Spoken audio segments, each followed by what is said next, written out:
A father's shoes held together by strips of silver tape. Neighbors whispered. Children noticed. But he walked with his head high. What happened next, nobody could have imagined. One night, a roar of motorcycles broke the silence, and by morning, his life and his dignity would never be the same. Before we start today's story, tell us, where in the world are you watching from? Also, please subscribe to the channel. It will help us reach our first 1,000 subscribers and bring you more inspiring stories every day. It was a quiet town in Oregon where winters dragged on longer than hearts could bear. Daniel Morgan, a single father in his mid-30s, walked the cracked sidewalks every morning with his 7-year-old daughter Emily. His shoes told a story before he ever spoke, a pair so worn. They seemed stitched together by sheer will.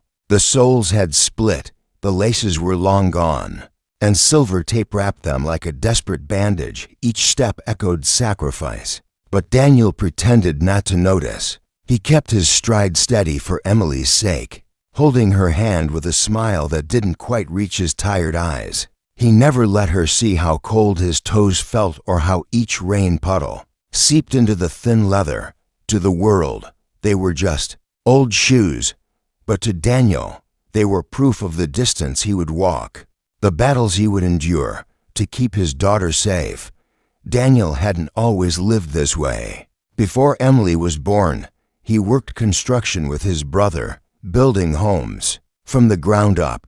He loved the smell of fresh lumber, the sound of hammers, the camaraderie of men chasing deadlines.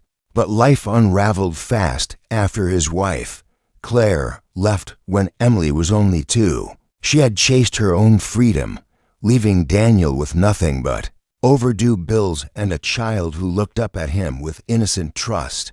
He had quit his job to work odd shifts at a diner, flexible enough to pick Emily up from school. Money slipped through his fingers like sand. Shoes, coats, even food. Each decision was weighed like bricks on his chest. He bought Emily new sneakers when hers wore out, but left his own feet forgotten. Pride kept him silent. He told co-workers he liked things simple. But every time Emily tugged on his sleeve, asking why his shoes looked funny, Daniel's heart cracked quietly inside. One morning, the first frost of November clung to the grass like crystal. Emily skipped beside him, her pink backpack bouncing. She stopped suddenly and pointed. "Daddy, your shoes are broken again." Her small voice carried louder than the passing cars. Daniel knelt, tugging at the tape that barely held. "They're just a little tired," he whispered with a smile, masking the ache. But across the street, laughter rang out. A group of teenagers leaned against the corner store wall, smirking, one of them nudging another. "Look at that guy, walking duct tape boots."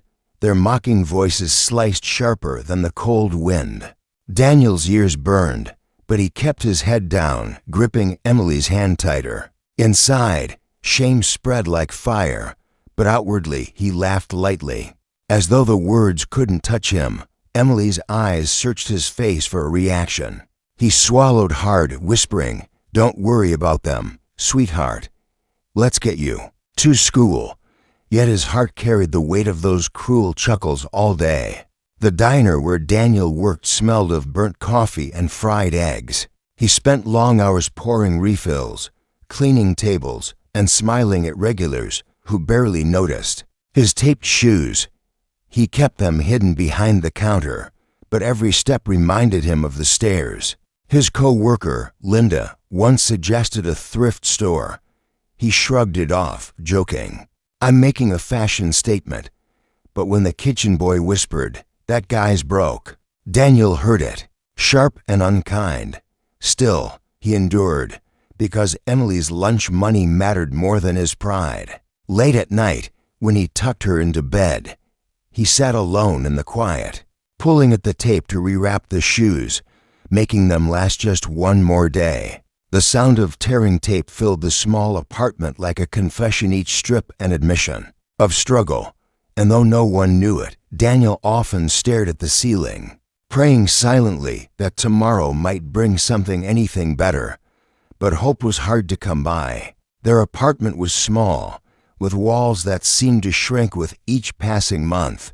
The heater rattled like an old man's cough, leaving the nights bone-chilling. Emily never complained, curling under blankets with her stuffed bear. Daniel sat at the kitchen table, bills spread like battle plans before him. His paycheck, already thin, had been cut shorter after the diner reduced hours. He skipped meals more often than Emily realized, claiming he wasn't hungry, while she happily ate the last bowl of soup. The shoes, patched again with tape, sat by the door.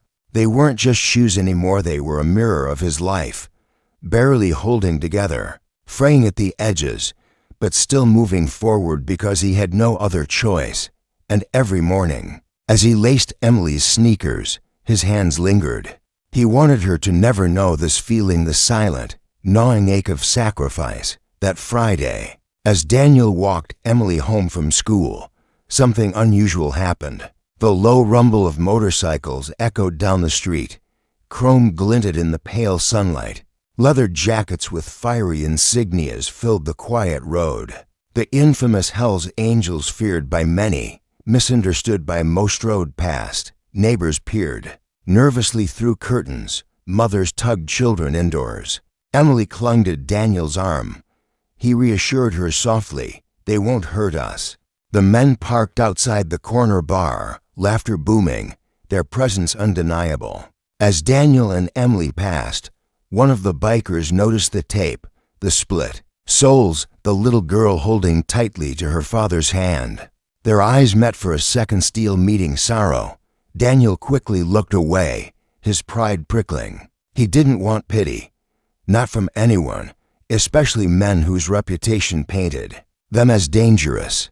But as they turned the corner, Daniel couldn't shake the feeling that something had shifted, like a shadow trailing silently behind them. That night, Daniel sat awake long after Emily had drifted off. The faint hum of motorcycles still echoed. Somewhere in town, he replayed that glance with the biker, a tall man with a scar across his cheek, eyes surprisingly soft beneath the rough exterior. Daniel wondered if the man had truly seen him, or just the tape. His shoes rested by the door, damp from the day's rain, tape peeling at the edges. He stared at them, frustration boiling quietly. He wanted to throw them out, to curse the unfairness, to scream, but he didn't. He simply leaned back, closed his eyes, and let silence settle. Outside, under the orange glow of the street lamp, two figures lingered in the shadows. Leather jackets caught the light briefly before fading. Again, the town slept unaware, but something was brewing. And in the stillness of that fragile night, Daniel's life unknowingly waited on the edge of an unexpected kindness. Morning came gray and heavy with clouds. Daniel rubbed his tired eyes, trudging to the door to fetch the newspaper. But when he opened it, he froze. Sitting neatly on the welcome mat was a box plane, brown, taped shut. He looked left, then right. The street was empty, silent, confused. He picked it up. Emily patted in, still in pajamas, rubbing her eyes. "What's that, Daddy?" she asked. Daniel set it on the kitchen table, hands trembling slightly as he pulled the tape loose. Inside, nestled in crisp white paper, was a brand new pair of work boots, sturdy leather, shining slightly, the kind built to last years. Daniel's breath caught. He touched them as though they might vanish. There was no note, only silence. Emily's face lit up. "They're for you," she squealed. Tears pricked his eyes, though he blinked them back. Somewhere deep inside, he knew who had left them. The roar of motorcycles whispered faintly in memory. Daniel slid his feet into the boots slowly, almost afraid they would reject him. They fit perfectly, snug but warm, the kind of comfort he hadn't felt in years. He stood taller, straighter, as though the weight of exhaustion had lifted just a little. Emily clapped her hands, spinning in circles. "You look like a superhero, Daddy," she laughed. But inside, Daniel's emotions tangled: gratitude, disbelief, and suspicion. Who had done this? Why him? He walked outside, scanning the street, half expecting someone to step out from the shadows. But there was only the whisper of wind. Later that day, he wore them proudly to the diner. Co-workers noticed. New shoes, Helinda asked, raising an eyebrow. He smiled faintly, not offering details. For the first time in a long while, he didn't feel embarrassed standing at the counter. Yet when he walked home with Emily that evening, the faint thunder of motorcycles echoed again in the distance, a reminder that unseen eyes had been watching. Saturday morning brought a rare peace. Daniel made pancakes for Emily, the scent of butter filling the small kitchen. As they ate, Emily said suddenly, "Daddy, do you think the angels left them?" Daniel chuckled, almost choking on his coffee. "What do you mean?" She shrugged innocently. "The ones with the bikes. Their jackets said angels." The words hit him harder than he expected. Could it be true? The Hells Angels outlaws in the eyes of the town had left a gift on his doorstep. He shook his head, unsure what to tell her. Maybe someone just wanted to help. But Emily's conviction was stronger than his doubt. She whispered, "I think they saw you." That night, when the rumble of engines passed their block again, Daniel stepped to the window. He caught a glimpse of a headlight slowing near his street, lingering before roaring away. His chest tightened. Whoever they were, they had noticed more than his shoes. On Sunday, Daniel decided to test fate. He placed his old taped shoes carefully outside the door, not as trash, but almost like a message. Hours later, when he returned from buying groceries, the shoes were gone. In their place lay a second box. This time, inside were not boots, but tiny sneakers, pink and white, Emily's exact size.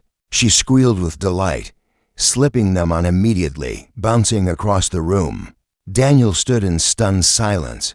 The boots had been a gift, but this meant they had seen her too. His throat tightened, tears burning his eyes. He wanted to believe in kindness, but his mind churned with questions. Why him?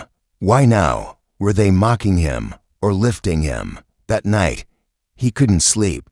He stared at the ceiling, wondering about the men behind the helmets. Were they dangerous criminals, as people said, or were they broken souls who recognized struggle in his taped shoes? The following week, Daniel noticed small changes around him. At the diner, a group of bikers began stopping by on weekends. They ordered coffee, tipped generously, and spoke respectfully to Linda and the others. But whenever Daniel passed their table, silence fell for a moment, followed by knowing nods. He felt their eyes lingering, not judgmental but curious, protective almost. One afternoon, as he refilled their cups, the scar-faced biker, the one he remembered locking eyes with, spoke for the first time. "Good boots," he said simply, a smirk tugging at his lips. Daniel froze, then managed a quiet, "Yeah, they are." Nothing more was said, but something unspoken passed between them, an acknowledgement, a thread of understanding. When the men left, one tapped the counter twice with his gloved hand, a gesture Daniel couldn't decipher. That night, Emily asked, "Do you think there are friends now?" Daniel hesitated, staring at the boots by the door. "Maybe," he whispered. But not everyone saw it the same way. On Tuesday, a neighbor approached Daniel outside the apartment. "You want to be careful," the man warned, his voice low. "Those bikers, they're trouble. You don't want them around your kid." Daniel nodded politely, but said nothing. Inside, the words gnawed at him. Could he really trust them? Or was he leading Emily into danger? That evening, as he tucked her in, she whispered, "Daddy, I'm glad you have new shoes. You don't walk funny anymore." He kissed her forehead, trying to push the doubts away. Yet as he stepped outside to breathe in the night air, the sound of engines rolled once again through the distance, and this time, he saw them parked at the far end of the street, engines idling, lights glowing faintly, watching, waiting. Daniel's pulse quickened. Were they guarding him, or closing in on something he didn't yet understand. The climax came sooner than he expected. Friday night, after a long shift, Daniel walked home alone. Emily had gone to a friend's house for a sleepover. As he turned onto his street, two young men stepped from the shadows. Their faces were familiar, the same teenagers who had mocked him weeks earlier. "Hey, duct tape daddy," one sneered, blocking his path. Daniel stiffened, clutching the grocery bag in his hand. "Nice boots. Too bad they ain't yours." They shoved him, laughing. He stumbled but didn't fall, anger rising in his chest. Before he could speak, a deafening roar split the silence. Headlights flared as half a dozen motorcycles rolled into view, engines growling like thunder.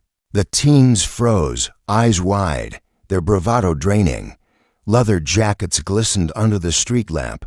The scar-faced biker dismounted first, stepping between Daniel and the boys. His voice was low, dangerous. "He walks with us now." The teens bolted into the night, fear outrunning cruelty. Daniel stood frozen, heart pounding. The scar-faced biker turned to him, eyes steady. "No one touches you or your little girl," he said firmly. The words carried weight, not as a threat, but as a vow. Daniel swallowed hard, unsure how to respond. "Why?" he asked finally, voice trembling. The man tilted his head, the faintest smile tugging his lips. "Because we've been where you are. Some of us still are. You remind us of who we fight for." He clapped Daniel on the shoulder, then mounted his bike. Engines roared, the night trembling with sound. Within moments, they were gone, swallowed by darkness. Daniel stood alone again, but everything felt different. For the first time in years, he didn't feel small. He didn't feel invisible. He felt seen. When he walked into his apartment, the boots by his feet felt heavier, not from leather, but from the meaning stitched into them by strangers turned silent guardians. The days that followed carried a new rhythm. Daniel still worked at the diner, still tucked Emily into bed, but he noticed how the world seemed less hostile. The teenagers never appeared again. Neighbors whispered less, and every so often, when he walked home, the distant echo of engines followed, like a shield of sound. Emily noticed too. "The angels are watching us," she said one evening, pointing at the sky as stars blinked awake. Daniel smiled softly, though his eyes misted. He had no way to explain the complexity of it all. Men with tattoos and scars, feared by society, yet offering him protection no one else had. He thought of Claire, who had left them years ago, chasing her own freedom. She had walked away from responsibility. But these men, strangers with reputations that frightened others, had stepped in quietly, without asking, without condition. And in their silence, Daniel found a lesson. Kindness wears many faces, often the ones least expected. One evening, after closing the diner, Daniel found another box outside his door. Inside was not shoes this time, but a leather jacket, simple, plain, not patched with insignias, but heavy, sturdy. Folded neatly inside was a note scrawled in rough handwriting. "Every man deserves armor. Walk tall." His hands shook as he held it. Emily came running, eyes wide. "Daddy, it's like there's..." He slipped it on, the weight pressing against his shoulders like a mantle. In the mirror, he barely recognized himself, not because of the jacket, but because of the way he stood straighter, taller, no longer shrinking from the world. He whispered to his reflection, "You're not broken." Emily hugged his leg tightly, smiling. For her, the jacket wasn't just clothing, it was proof that her father mattered, that someone had seen his struggle and chosen to honor it. That night, Daniel dreamed not of tape and cracks, but of roads stretching endlessly forward, wide and open. But with the gifts came responsibility. Daniel knew he couldn't rely forever on unseen protectors. He began saving every tip he earned at the diner, slipping coins and crumpled bills into a jar labeled future. Emily decorated it with stickers, proudly guarding it. Slowly, the jar filled, and with it, Daniel's determination grew. He picked up extra shifts, offered handyman help around the neighborhood, even repaired old shoes for others, a quiet symbol of how far he had come. Each task reminded him that strength wasn't in possessions, but in persistence. And yet, whenever he faltered, whenever exhaustion threatened to break him, the memory of engines rolling through the night steadied him. They had given him more than boots and jackets. They had given him dignity back, and that dignity became fuel, pushing him further, reminding him that even broken souls can still carry a man forward, as long as love leads the way. Years later, Emily would tell the story. Often, she would describe the night the angels with motorcycles saved her dad. She would talk about the boots that carried him to better jobs, the jacket that made him stand taller, the invisible guardians who turned shame into pride. And Daniel, older now, would smile quietly, listening as though it had happened to someone else. He never revealed their names, never sought them out. Some mysteries were better left sacred. But every time he heard a motorcycle thunder past, his heart stirred. With silent gratitude, he would glance at his daughter, grown, thriving, walking confidently in her own life, and he knew the truth. The boots weren't just shoes. They were a reminder that kindness, in its rawest form, can come from the unlikeliest of places, reshaping a man's journey forever. On a quiet spring evening, Daniel stood at his doorstep, Emily beside him. The street was calm, the setting sun painting the sky in gold. From far away, the faint rumble of motorcycles drifted on the wind. Daniel didn't flinch this time. Instead, he smiled softly, whispering, "Thank you." Emily squeezed his hand, her eyes bright. "They really were angels, weren't they, Daddy?" He nodded, voice thick with emotion, the kind the world doesn't always understand. And as they turned inside, the old taped shoes still kept in the corner as a relic caught the fading light. They no longer looked broken. They looked like a symbol, proof that even in the harshest roads, unexpected guardians can appear, proof that dignity can be rebuilt, proof that love, in its simplest form, always finds a way. Life has a way of surprising you, as sometimes protection comes from the most unlikely hands. Daniel's story reminds us that broken things can be mended and dignity restored when kindness steps in. If this touched your heart, like, subscribe, and press the bell icon for more stories that inspire hope.